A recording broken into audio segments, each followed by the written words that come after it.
गावनि अन्तत 20 years जे संगठन थानो खामानि मावदों बे संगठननि एक्टिभिटिसखौ सेटिसफाइड मोनैखाय बिथाङा बेनिफ्राय ओंखारनानै दिनै इउपिपिएलआव जगदान खालामनो फैदों जों बिथांखौ बरायदों आरो जों आसा खालामदों जे बिथाङा बिपिएफआव थानाय समाव जिबायदि सिनसियारलि पार्टिनि थाखाय खामानि मावदों बे सिनसियारिटिजोंनो जोंनि इउपिपिएलआवबो खामानि मावगोन बिथाङा रायजो राजाखौ सिबिनायनि मोनसे हाबियास दं बेनिखायनो बे साननायखौ बिथाङा जोंनि इउपिपिएलआव थानायबो खामानि मावगोन दायो जिहेतु बिथाङा जातिनि थाखाय खामानि मावबोदोंमोन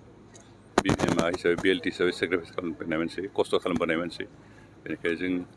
बिथाङा जातिखौ सिबिनाय जातिखौ जौगानाय बिबान लानाय मोनसे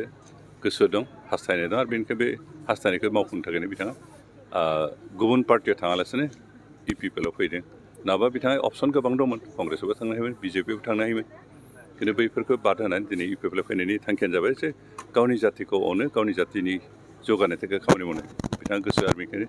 बिथाङा दिनै इउपिपिएलआव फैदों। नोंथाङा रेलवे आसाम पुलिस बेंक टेट बायदि सरकारि साख्रि मावनो गोसो दं नामा एबा नोंथाङा बेफोर बायदि साख्रिनि थाखाय थियारि खालामगासिनो दं नामा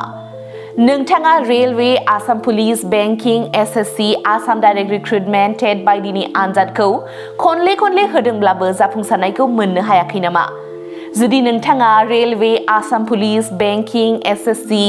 Assam direct recruitment TET cum recruitment आनजादनि थाखाय थियारि खालामगासिनो दङब्ला नोंथांनि थाखाय लानानै फैदों मोनसे मोजां रादाब। लास्ट ईयर से कोचिंग स्टार्ट किया बट कोचिंग ज्वाइन करने के बाद ही मेरा एग्जाम क्लियर हुआ तो मेरा इस साल 3 एग्जाम का प्री क्लियर हुआ सीएसएसएफ का प्री क्लियर हुआ फिर आईपीएस पीओ का मेरा प्री क्लियर हुआ है और सीजीएल का भी मेरा प्री क्लियर हुआ है तो अभी मैं मेंस का प्रिपरेशन कर रहा हूँ। क'क्राझार सहरनि RNB road ward number 6 Sai Baba मन्दिर एबा एयारटेल अफिसनि साखाथियाव दङ आईबीटी कचिं इन्स्टिट्यूटआ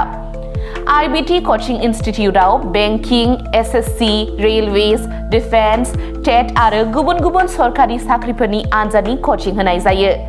आरो बेनि मुं थिसननाया दासान्दि सोलिगासिनो दङ। आं नाजानाय मेन्सफोराव उइकफोर ओमफ्राय दा बाहायनायानो एसे थाबसिन जाबाय आरो बाहाय सीए क्लासबो जायोमोन माने सामफ्राम कारेन्ट एफेयारफोर जानाय माला मा जानाय जिउ मा जानाय बेखौ मोनगोन ओमफ्राय रिजनिंफोर इंग्लिश क्लास जाजोबो गासैबो। मेरा क्वांट में एक्चुअली खराब था इसलिए मेरा ज़्यादातर एग्जाम में क्वालिफाई नहीं कर पा रहा था और कॉन्फिडेंट भी नहीं था। जब से मैंने ज्वाइन किया है तब से मैंने क्वांट पे एक्चुअली अभी मैं क्वांट पे अच्छा हूँ और कर भी पा रहा हूँ तो अभी कॉन्फिडेंट भी हूँ और फैकल्टीज भी बहुत अच्छे हेल्प करते हैं बहुत। आईबीटी कचिं इन्स्टिट्यूटआव मुं थिसननायनि गोबां मुलाम्फाफोरखौ नोंथाङा मोननो हागोन जेरै ल' course fees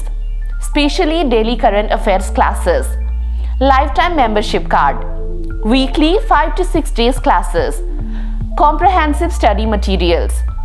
regular online and offline mock test, Make My Exam app,